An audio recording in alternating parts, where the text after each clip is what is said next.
ശിഷ്യന്മാരുടെ പടകിനെതിരെ അതിസങ്കീർണമായ പ്രതിസന്ധി ഗലീലക്കടലിൽ വെച്ചുണ്ടാകുകയാണ്.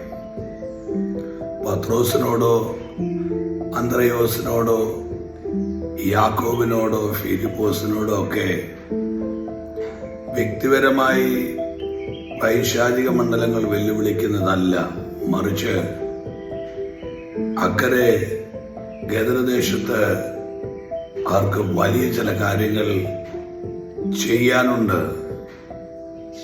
ആ ലക്ഷ്യത്തിൽ അവരെ എത്തിക്കാതിരിക്കുക, ആ ലക്ഷ്യത്തിൽ അവർ കാല് വെക്കാതിരിക്കുക. അടിച്ചുയരുന്ന തിരമാല നമ്മളോട് പറയുന്ന ഒരു ദൂതുണ്ട്. നിനക്കക്കരെ ഒരു ശുശ്രൂഷയുണ്ട്, അക്കരെ നിനക്കൊരു നിയോഗമുണ്ട്. എൻ്റെ പ്രിയപ്പെട്ടവരെ, അപ്രതീക്ഷിതമായി ഉലയ്ക്കുന്ന കൊടുങ്കാറ്റുകളും തിരമാലകളും ഒക്കെ നമുക്ക് നേരെ പൊങ്ങി വരുമ്പോൾ നാം അറിയാതെ ആ തിരമാലയും ആ കൊടുങ്കാറ്റും നമ്മോട് പറയുന്നു, നിനക്ക് അക്കരെ ചിലത് ചെയ്യാനുണ്ട്.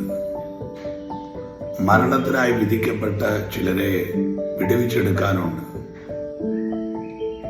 ഉറപ്പായും നിങ്ങൾ വിശ്വസിക്കുക, ഈ തിരമാലകളിൽ ഇന്ന് നിങ്ങളുടെ ജീവിതത്തിൽ നിങ്ങൾ അനുഭവിക്കുന്ന പ്രതിസന്ധികളിൽ, കുടുംബത്തിലോ തലമുറയിലോ ആരോഗ്യത്തിലോ സാമ്പത്തിക മേഖലയിലോ ഒക്കെ നിങ്ങൾ അനുഭവിക്കുന്ന പ്രതിസന്ധികൾ നിങ്ങളെ മുക്കിക്കളയത്തില്ല.